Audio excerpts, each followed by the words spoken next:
James Blake is an English musician, singer, songwriter, and record producer in the electronic soul, R&B, pop kind of area.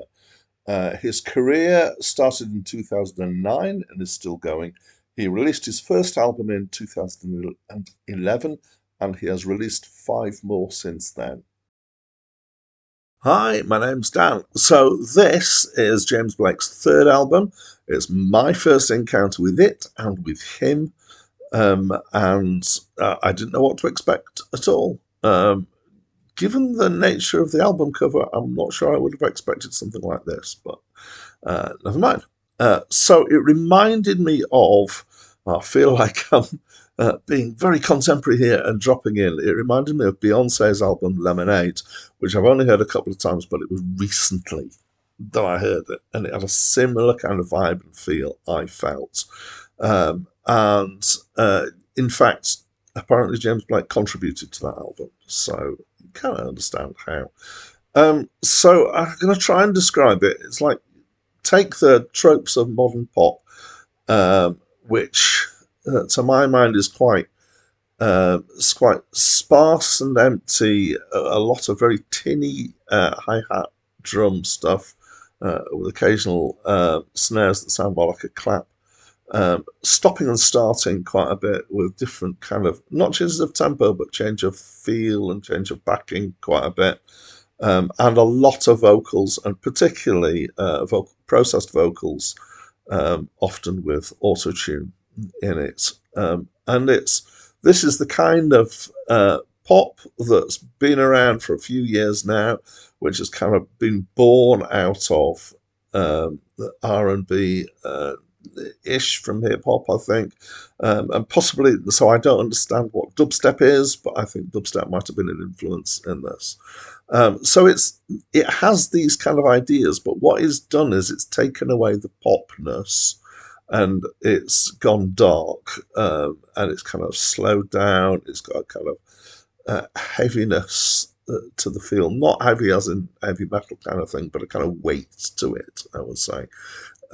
So we've got some of the same things. We've got the very tinny sequenced hi-hat that sounds like a drum machine hi-hat in often quite fast patterns.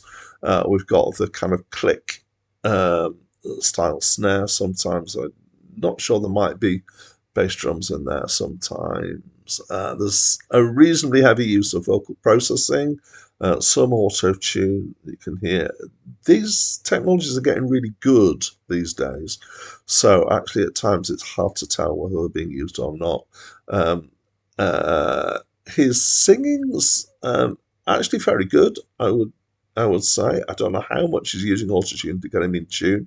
He's got the tone of his voice is kind of he's got a kind of dark timbre is the word that I want to use. And in some ways, although his male voice, he reminds me of Nina Simone with the gravitas of his voice and the kind of almost kind of feel or almost of depression with it, but it kind of works. The backing is, well, there's all sorts of things being used here again, fairly processed, often quite empty. The synth comes in sometimes, so to add to this kind of feeling of darkness, low chords rather than high chords being used. There's a particular piano sound that's used quite a lot, which sounds like a piano being played through water. There's kind of feel to it, which is strange on a piano. And then added to that is occasionally there's some noises that are kind of like siren-y noises, going wah, wah, wah, wah, which I found particularly irritating. It reminded me of, again, I'm throwing in a very contemporary reference, Jillin, that I reviewed a few albums ago, had this kind of thing of these, what I think of as siren-y noises, because they're just irritating and go on too long. So the whole thing is generally more atmospheric and melancholy than the sounds of the pop that I think it's come out of. And I feel like this is a bit like in the 90s when electronica and out of it came downtempo. stuff in the 90s, which was kind of this idea of we've got all these kind of beats and stuff and all these sounds, and let's slow it down and see what happens when we kind of take it in a different field. So I kind of I think that this is a decent thing to explore. I think it's interesting in some ways. I don't know how much of music is like this these days because I'm not really following pop.